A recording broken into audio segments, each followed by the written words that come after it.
For some time, a discussion has raged on what aircraft should be sent to Ukraine by Western countries. Many options have been brought up: F-15, F-16, FA-18, Gripen, Rafale, Typhoon.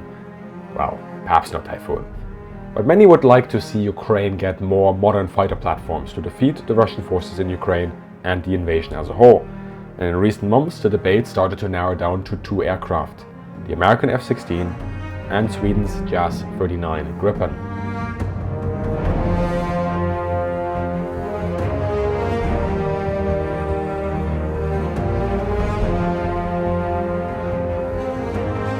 Both aircraft are formidable, but very different. The F-16, starting its life as a light, air-to-air centric machine that went multi-role as soon as it left the drawing room, has operated in nearly every environment. With upgrades and extensive use around the globe, the F-16 continues to serve as a competitive aircraft.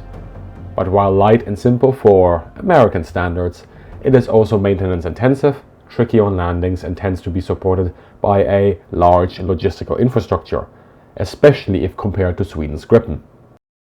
Gripen, optimized for austere and decentralized position, comes with a low price tag on flight hours and can boast of turnaround times of about 10 minutes, provided by a small ground crew of 3 to 5 conscripts under the supervision of one crew chief.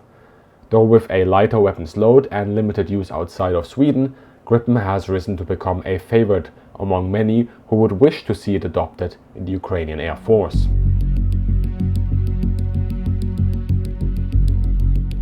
Is the F-16 or Gripen a realistic option right now? This is not a discussion about whether they should be sent. Ukraine certainly should get the weapons it needs to defend itself. But rather, the question is whether they can be sent right now. While in recent moves both F-16 and Gripen pilot training for Ukraine has been announced, there are still significant hurdles to overcome for these planes to make their way to Ukraine. So in this video I want to talk about the F-16 and Gripen and to discuss these hurdles. Please do share your insights and takes on this developing situation in the comments as well, because these are important questions to discuss. A quick note here before we start: this video is sponsored by my Patreons and channel membership supporters.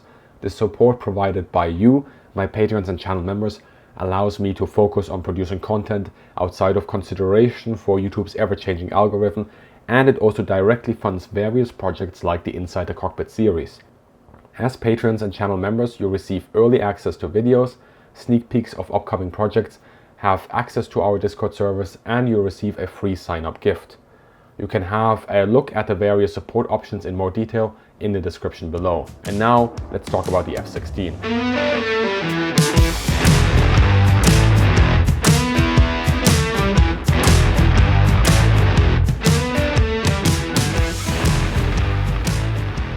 There are a couple of reasons why F-16 makes sense on paper. First off, the F-16 fleet is the single largest platform fleet on the planet, with close to 2,200 aircraft.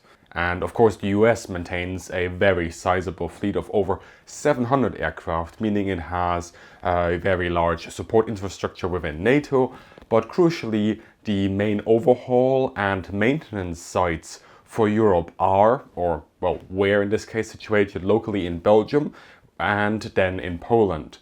It is also flown by European countries such as Belgium, Denmark, the Netherlands, Poland, Portugal, Romania now because of Norway, and until recently Norway said transitioning to F-35 like many of these countries. So there is not just local support infrastructure, but also experience in the handling of these machines, from flying over to the whole maintenance logistical chain.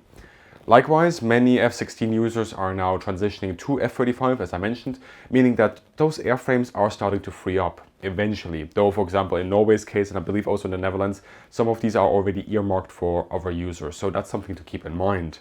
So that sounds feasible. But Ukraine has made demands of up to 200 machines and long-term plans to field 48 modern fighters across 4 squadrons. 48 aircraft, never mind 200, are a reasonably large fleet compared to many Western countries. And if we subtract any non-Western country from those 2,200 airframes that exist of the F-16, we get to a fleet size of about 150 F-16As and 1,100 F-16Cs. And we can already see that the F-16A supply does not cover Ukraine's 200 aircraft demand. Although some of the countries that fly it, like Belgium with 44 operational machines, the Netherlands roughly 24 machines, and Denmark with 33 machines, could transfer some of their stock, as they also hold a smaller number of F-16s in reserve. While their A models have been improved and upgraded, they are only broadly similar, but not fully up to the more recent F-16C Block 50 and above specs, and there are some differences between the different national versions as well. The countries in NATO that fly F-16C, so Charlie, version are the US, Poland, Greece and Turkey. Now I'm going to jump over Turkey because who knows. The US said it is okay with countries supplying the F-16 and providing training. It has not really said anything beyond that about supplying US operated F-16s. In fact, it is mainly the US that warns that supplying these jets will not magically live up to the hype that is attributed to them. And Greece is currently undergoing a full modernization program on their F-16 fleet. And Poland, well, Poland have like 36 Block 50-52 F-16s, which is one of the most modern variants of the aircraft. But I don't think these would be exported. It's hard to get really exact confirmation on what version would be greenlit or not. But even then, as much as I would think that Poland might want to push to send aircraft, including the F-16, since they already sent MiG-29s, their current burden on the F-16 fleet is quite high, which makes that very unlikely. So we return to the F-16A or AM/BM with the midlife upgrade it received, plus whether you're talking about a single-seater or a twin-seater. Now Belgium, the Netherlands and Denmark are among the countries that are discussing whether sending aircraft is feasible. But right now there are only preparations for training, with non-F-16 operating countries like the United Kingdom also indicating a willingness to support and facilitate training. It is unlikely that any country will move ahead right now unilaterally pledging to send their fleet. As a coalition they might, but we may still be looking at a reasonably long timeline from now. These countries are transitioning to F-35. Belgium is only set to receive the first ones at the end of the year, and while the Dutch have already received a handful, those are in the US for pilot training. Cold morning. It is. Lots of thrust. And if we then look at Belgium, well, Belgium's F-16 fleet is quite old. Some of their aircraft are being retired out of necessity due to flight hours. And the Netherlands does have a stock of a reserve stock of about 1 dozen, indicated by a Dutch report, but those are used currently to spread out flight hours across the different airframes that the Dutch Air Force operates. So the Dutch reserve pool is potentially the most realistic option right now, but that also remains to be seen. But long story short, the transition to F-35 in the Netherlands, in Belgium and in Denmark is not yet complete. It is only just starting, and the number of airframes that can be given to Ukraine, F-16 airframes that is minimal right now. However, in the long run, if a concerted plan is drawn up, especially if there is a coalition between these countries forming, this is a realistic starting point to introduce the F-16 into the Ukrainian Air Force. What we are seeing here is the legacy of the force structures that many European air forces were forced to adopt, in that they trimmed down for efficiency. They had a clear number of aircraft used on a set budget with a set rotation of pilots and no overshoot. You may remember we actually spoke about this in a recent interview which highlighted some of these issues. Now that made political and budgetary sense in the pre-2022 world. Well, pre-2014 world if I want to be harsh, but you know. But right now it limits countries because their flexible stock is at an absolute minimum. There is nothing there beyond the necessary aircraft that they have themselves.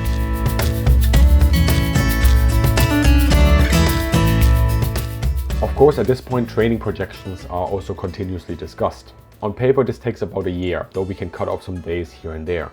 The full basics course, so the B course for F-16, is about 9 months of standardized training for a fresh pilot out of, well, pilot training. Now that can certainly be reduced with the extensive use of synthetic training, so running simulators. And you'll see this across the board. If you talk with any instructor or the companies that provide these services, for example, I recently got an introduction of this at Saab, they will all say the same. Simulator training has advanced to a point where it can really help pilots absorb a machine to the point where synthetic flight hours differ little to actual flight hours. So with a concentrated effort, we are perhaps getting closer to half a year, though some estimates go as little as 2 to 3 months of training. Question is then, however, at the end of this training, are the airframes available after that time? And do you want to use fresh pilots that have just left basic flight training to train them on F-16s, or are you going to convert existing MiG or Sukhoi pilots, which is not that easy due to them having to learn a machine and a certain way of operating a machine, and also reducing the frontline strength that the Ukrainians have. So fresh pilots is probably the best bet for the majority of the pilots that are coming in to then train on F-16. But then we run into the question of what do you teach them? While there are of course standardized courses, generally speaking these curriculums are adapted to client wishes. If you want to police airspace, you focus on air-to-air. If you want to drop bombs, you do air-to-ground. And if you want a mix, that's possible too, though you will need more time or more flight hours or more synthetic training. What levels of proficiency do you want these pilots to have? How many pilots are in the pipeline and how many are to graduate at any point in time? All of these are very practical questions, and that's not even getting into the question of how do you shift the Air Force as a whole of an operating system over to a new platform where everybody really understands how this new aircraft works within the structure of the force, and then how do you tie that into the overall armed forces in cooperation with the army and well, potentially the Navy, although in Ukraine right now the focus is very much on sort of the cooperation between the Air Force and the army.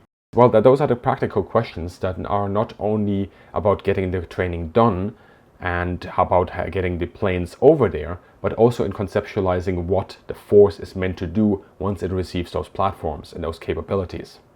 And that last part, what are they used for, links to that central question that I don't think we discuss enough, at least in the wider public. And that is, what are these jets used for once they are in Ukraine? Will it be primarily a use versus the VKS, so the Russian Air Force, Aerospace Forces, or is it going to be primarily air-to-ground, or is it going to be both?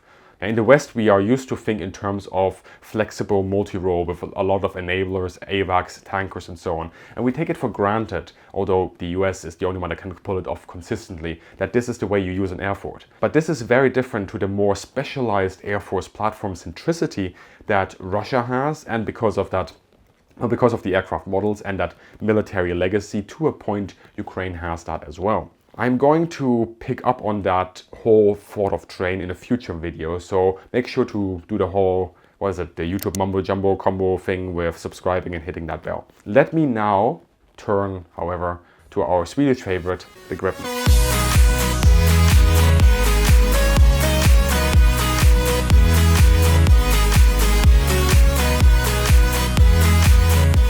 So what about Gripen? Is it off the table? Well, short answer, yeah. Long answer, no. Last week, the Swedish Minister of Defense, Paul Jonsson, appeared at the London Defense Conference and made it quite clear that right now Sweden cannot send Gripens. They are restructuring their own force. They need those Gripens. Between us, it also has to be said, he said a lot of other interesting things. It has a lot of strong opinions on what has to happen with Ukraine as well. And in fact, so many strong opinions that I put one typo after the other as I was tweeting it out because I was sitting in the audience. And you can catch up on that if you want to on my Twitter right here. The minister's wording was interesting. I found it beautifully broad and specific at the same time. It boils down to right now Swedish Gripens can't be sent, but the way it was phrased leaves that door open should the situation change, whether that is short or long term. And lo and behold, the minister one day later makes the announcement that Sweden would give Ukrainian pilots a familiarization program on Gripen. That doesn't mean Gripens are being sent, it just means that one of the hurdles for perhaps a Gripen introduction in the future is overcome. Sweden is definitely open to it, and there is some expectation that, for example, with the NATO summit that is coming up in Vilnius in July 2023, we will see an agreement within NATO, specifically also concerning countries like Turkey, that leads potentially to Sweden's ascendancy into the alliance. At that point, perhaps the current considerations that Sweden has will be less restrictive to Sweden. With, of course, the caveat that Sweden already punches above its weight in comparative capabilities to a lot of other NATO countries. So, yeah, we will see. Right now, Sweden has a force of 70 Gripen Cs and 26 Gripen D trainers. Worldwide, we can add another 17 South African, 7 Thai, 12 Czech and 12 Hungarian Gripen Cs. That's not a big pool of aircraft, and they are needed to cover the air requirements for each of these states. And if we compare it to Ukraine's long-term stated requirements of 48 modern fighters across 4 squadrons, we run into a numbers issue here. And not just in terms of fielding Gripens, but also sustaining it.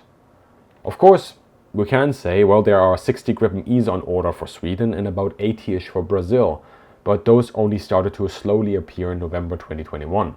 Now, of course, forget about the E model for Ukraine. Sweden will transition their whole fleet over to E slowly but surely, and therefore they need all of them. And Brazil is half a world away, is building up their own fleet. Also, this doesn't even touch on the question of transferring highly sensitive tech to Ukraine in the shape of Gripen E, which is one of the most modern fighter jets out there. That's simply not realistic right now. And of course, the same also applies to the most modern F-16C variants. This means that the only Gripens that can go are the C models that are slowly being phased out in Sweden, but this phasing out comes in batches. I don't have a timeline here, but I doubt that Sweden has enough free Gripen Cs to field even 1 squadron for Ukraine right now. Maybe I'm mistaken, I wish I am mistaken, but we will see. In the future, Gripen Cs will free up, yes. Geopolitical situations may shift, and pending approval from other states like the US, Sweden can then start transferring them. And yes, the approval of other countries is needed because Sweden, although it has an indigenous platform with Gripen, uses a lot of foreign tech, specifically in American engines, for example, in their design, and that requires then sort of an export approval for the platform to a third country.